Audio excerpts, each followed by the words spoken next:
Hello, let me start my discussion about the restaurant and club events. So this is my topic. So I will be discussing to you what is this all about.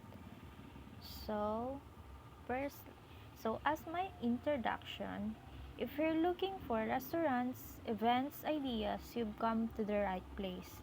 Then holding an event in your restaurant in your can be a great way to attract customers during quiet periods. These are events suit every business including quizzes, VIP experiences, guest appearances, and celebrating special occasions.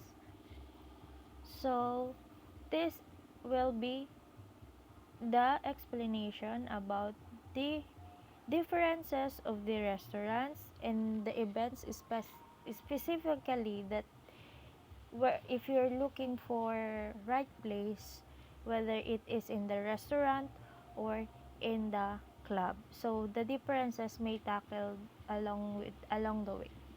So next, so much so that you can offer different restaurant event every month or every night if you wish. Then many people will be tempted to your doors with theme night, special offers of unique experience, especially if you're targeting millennial customers who value experience over other expenses.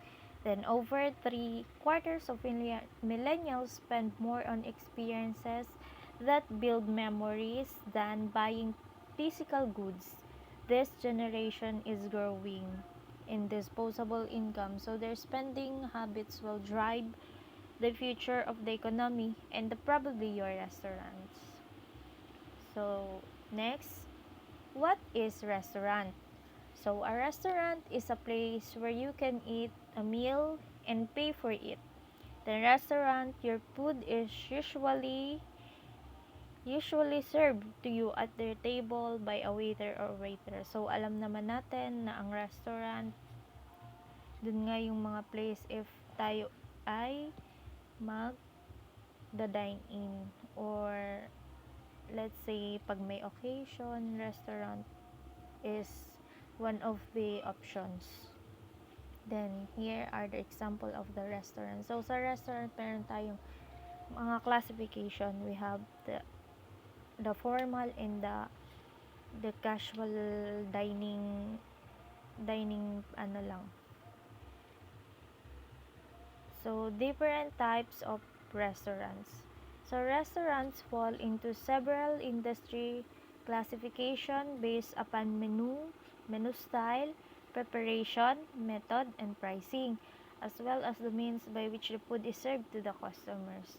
So, yun yung magiging factors niya, yung pagkakaiba-iba ng mga classification ng mga fine dining restaurants or casual or mga fast food, gano'n. So, first, the fine dining. So, formal dress code and fine dining etiquette. So, yun yung pinaka number one na ma-observe sa kanila. Kung paano natin sila maka-classify. Yung dress code, then yung etiquette na sinusunod. Then, next, high-end decor and a formal atmospheres. Yes, very good siya sa mga sa mga, halimbawa, may mga business meeting, then, for formality na din, halimbawa, madami tayong mga pwedeng events na dito, na pwedeng ganapin dito, like, or mga friends date lang, or na or simpleng celebration ng isang occasion.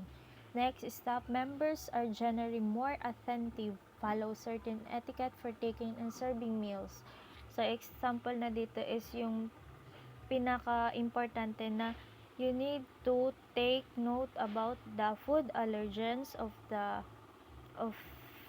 customers para maiwasan yung pagkakamali and then yung mga errors na natin may encounter. So next is the menus may feature exotic or interesting dishes and ingredients. So sa fine dining restaurant is if you wish to order mga western cuisine or ibang specialty ng nasa ibang country is meron din silang ino-offer. So, meron tayong mga restaurant na ngayon na nakapaloob ang mga Spanish cuisine, Korean cuisine, yun, mapapansin na natin yun. Then next, some fine dining restaurants have sommeliers to help you with food and wine pairings. So, ayun, pag nag-order tayo, they have the knowledge kung ano ba yung mas prepare na food and wine or other drinks na kapag nahirapan kang pumili. So, yun, tutulungan ka nila doon. Very knowledgeable yung mga FA nila about sa food na pinapa-order. So, next is the casual dining. So, casual dining, moderately priced menu. Yung moderately priced menu is kayang-kaya din naman na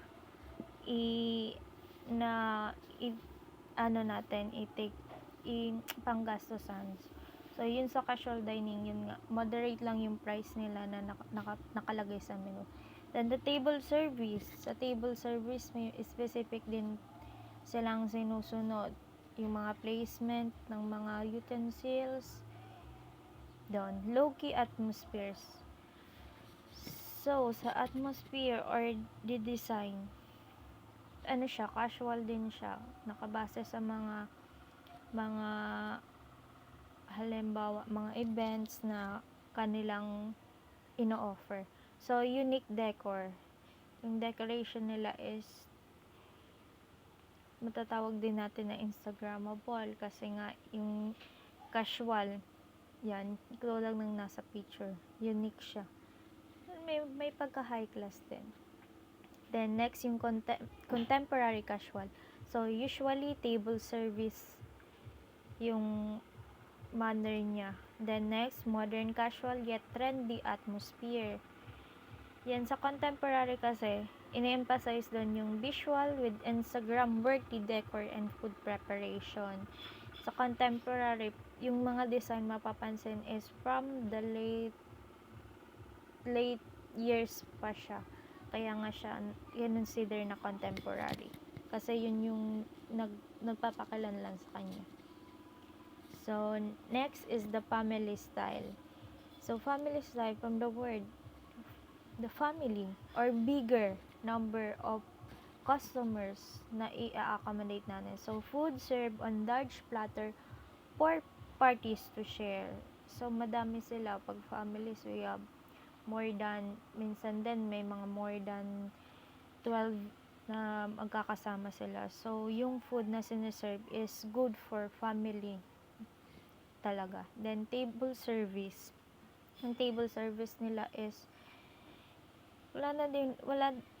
depende na din sa ino-order nila yung mga ginagamit na nakasangkapan or utensils. Yun din yung isi-serve sa kanila. So, guests typically pass around the dishes and serve themselves. So, yun. Many boast a casual atmosphere through upscale family-style restaurant exists as well. So, yun nga, casual atmosphere. Magaganda din sila. So, minsan mapapansin natin to is doon na sa mga country sa ibang bansa. Dito hindi kasi siya masyadong na-emphasize yung mga ganito. So, next is the fast casual. Quality of food and prices are usually higher than fast food but lower than the casual dining. So, counter service. So, means pipila ka sa counter, then pipili ka ng menus, then yun, minsan pagkatapos is ibibigay na sa yung food, hihintayin mo lang siya ng like fast foods din. Casual, contemporary environment and decor, combination siya yung sa design niya, mga decoration. Then ito na yung next, yung fast food. So focus is primary on quick service, counter service or drive-thru. So usually a chain and service standardized meals of then casual ambience food served in disposable items like plastic containers, paper, food trays, and to-go bowls. Yun, alam naman natin yung fast food.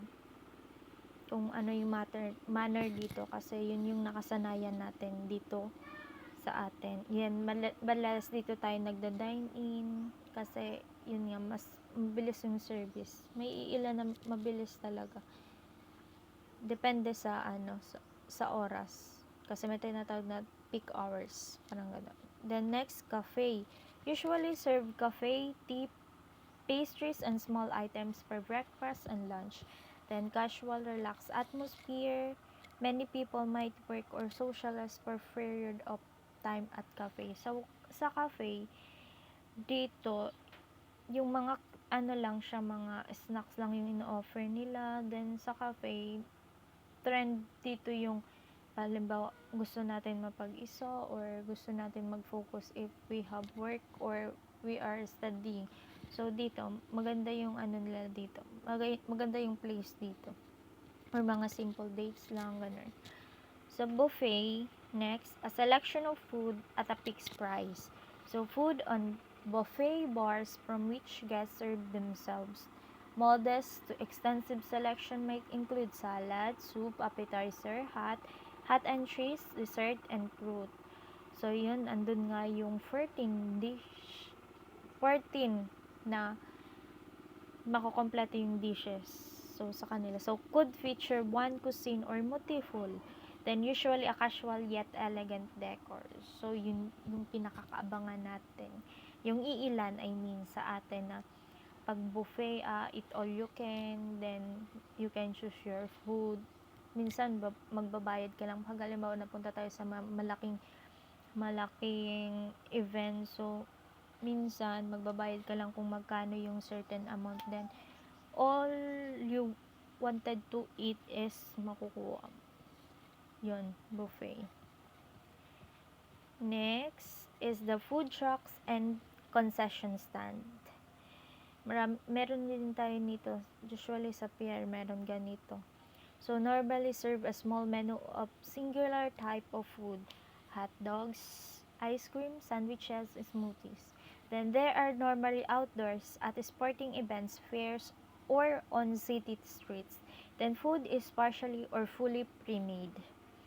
Yon yung mga easily lang na mapiprepare na food is nasa food truck. Kasi yung mga food truck is they can transfer in another place kung asan yung halimbawa meron certain event sa isang place, so they can easily transfer doon kasi nandun lang yung mga equipment na then mga nila, mga kayang-kaya naman i-prepare. So, yun nga, yun yung kagandahan dito. Kasi meron mga stands silang kayong makikita. So, next, pop-up restaurants. So, pop-up restaurants is operates temporarily for a few hours to a few months. Then, the location varies from shipping containers and old unused buildings to outdoor spaces and rooftop gardens. So, creative contemporary concept may include counter service, food stand or food truck service, or full table service. Depend on the technology media to spread the word. So, yan siya. Yung pop-up restaurants is hindi mo siya laging makikita sa isang place. Kasi they also plan to kung kung kailan magbubukas. Kasi minsan sa product din siya is kung yung mga ginagamit na ingredients dun sa ino-offer nila is ano lang din. May season din. So, yun. Pwede siyang lang, pop up lang yung minsan or kung hindi na kasi sabihin lang, may oras lang, hindi the whole day talaga bukas and nag-offer. Next is the ghost restaurant. So, delivery only.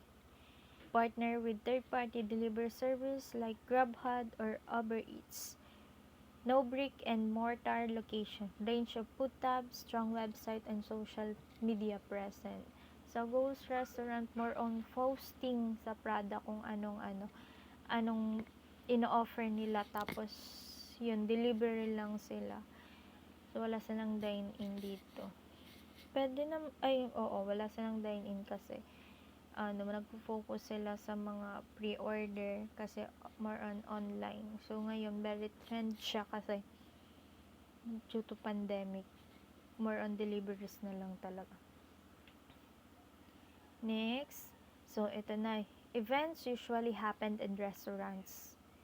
So, birthday party, food, food and wine tasting, university celebration, charity events, simple dates, wedding reception, conference, and even not so popular events. Yan yung mga ginaganap sa restaurants. Then, ito na, restaurant categorization factors. Ito yung first, formality spectrum. For formal events siya, so sa restaurant talaga, they can accommodate you and serve you as easy or as smooth that. The decor of restaurants along with how guests are expected to dress determine how casual or upscale an eatery is. So, yun nga yung sinabi ko for formality. Then, mga business meeting. So, sa restaurant, dun talaga yung pinakamagandang choice. Then, next, yung price. Restaurant fall under a price range of inexpensive to quite pricey. So, depende sa product. Yung, meron talagang mga fine dining restaurant na yung mga food na ino-offer is medyo pricey. Then, meron din mga kayang-kaya din ng mga student budget natin. So, sa food next, restaurants further differ as a result of each establishment type, then quality and presentation of food. So, sa food, yun, mas marami tayong mga food sa restaurant if we have kung ano yung hinahanap natin for a certain a day. So, sa food, kayang-kaya na natin siya mabili. Kasi, halimbawa, nag-crave tayo sa food na from Korean dishes. So, punta ka lang sa restaurant ng Korea type. So, doon mabibili mo na siya. So, next, quality of ingredients. Quality relates to what the ingredients are, where they're from, and how they are prepared. Quality of ingredients. Syempre, pag nasa restaurant, they need to be secure and check about the ingredients. So, may fina-follow din na first in, first out for the security of the customers. Then, presentation of meals. So, some restaurants feature highly aesthetic dishes with garnishes, precious other restaurants utilize a more modest, simple, and presentation. So, sa meal, presentation of meal, which means is magaganda yung yung presentation, yung pag-serve sa ng food. Kasi yun naman talaga yung minsan nagpapaano sa kanya.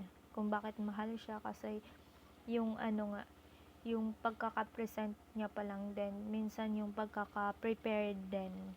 Usong-uso yun kasi sa mga gantong restaurant.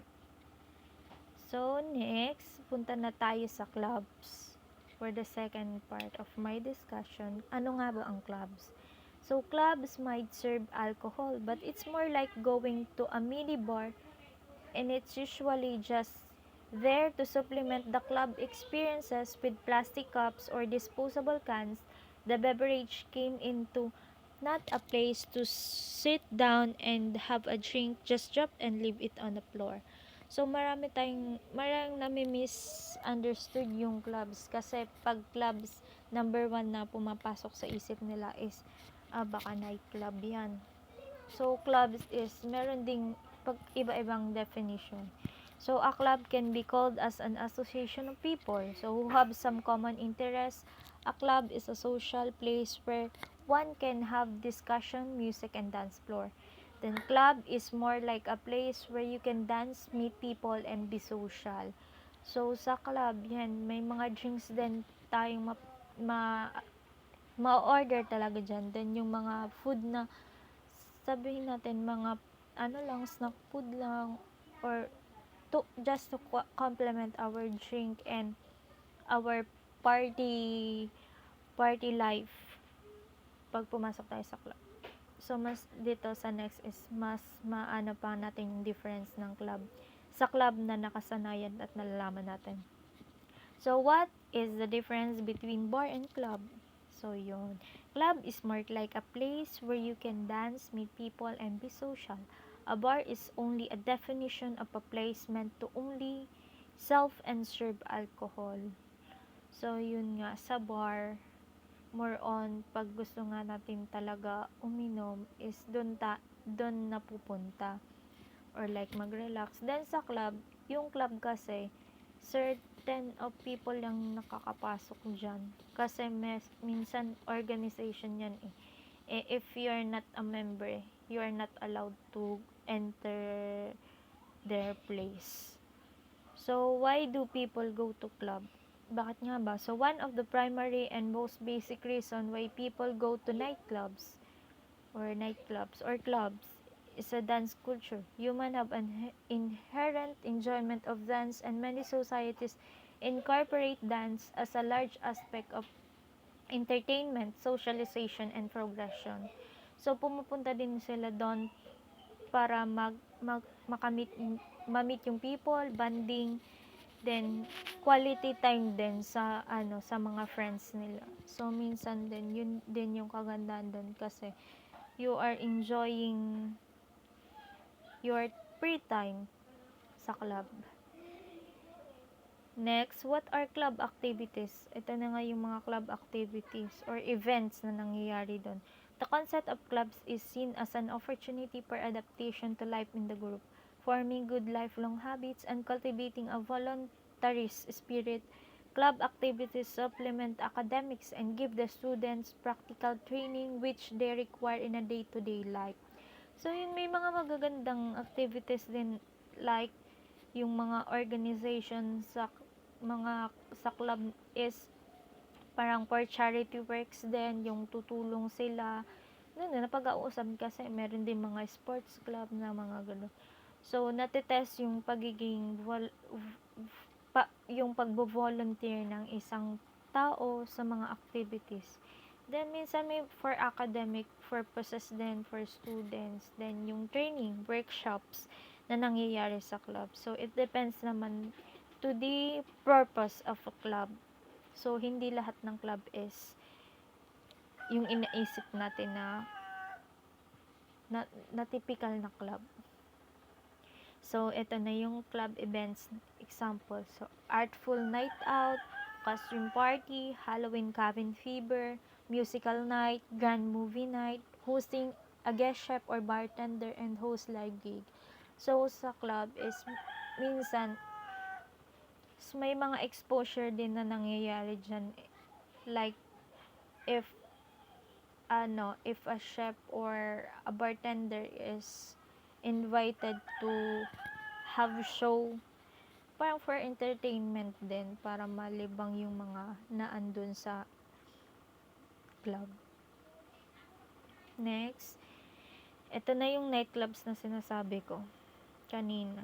Nightclubs is an entertainment venue during nighttime comprising a dance floor, light show, and a stage of a disc jockey where a DJ plays recorded music. Some nightclubs offer VIP areas, often to celebrities and other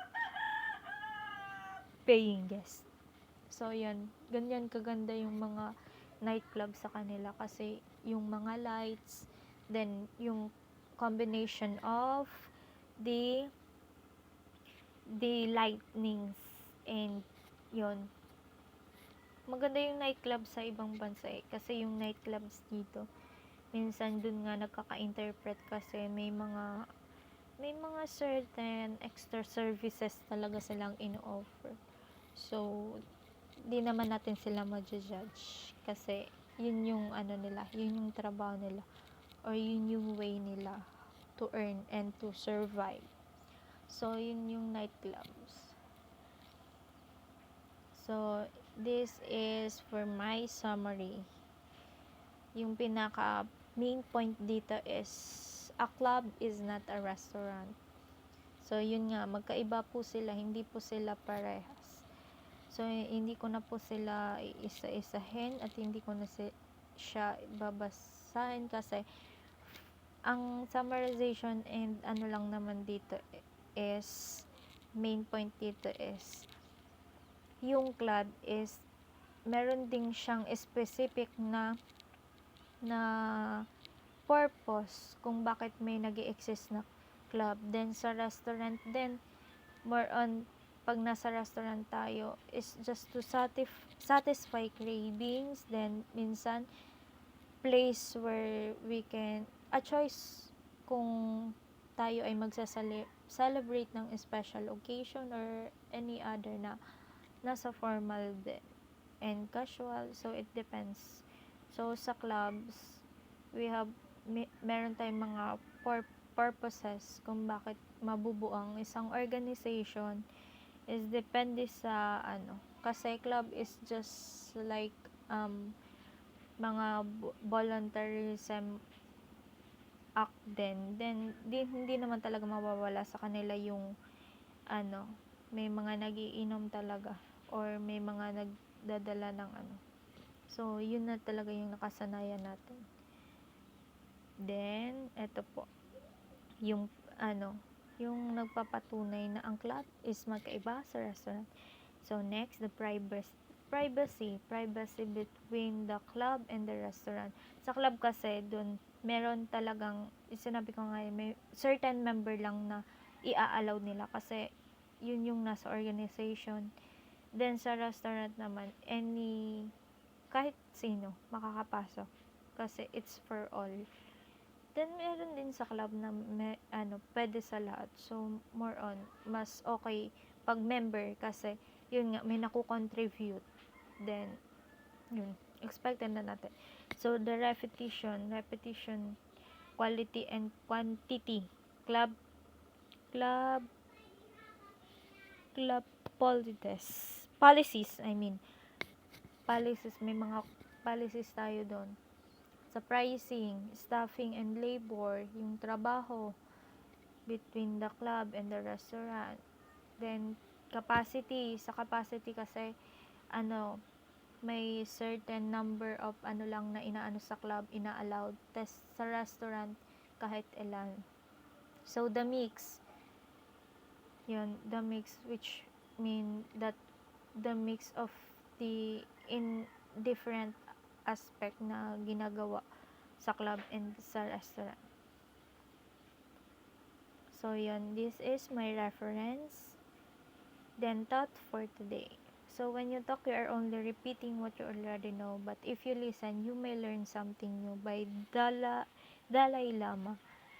So it means that we always need to listen others. So we need to listen also to them. So hindi lang puro tayo yung nagsasalita.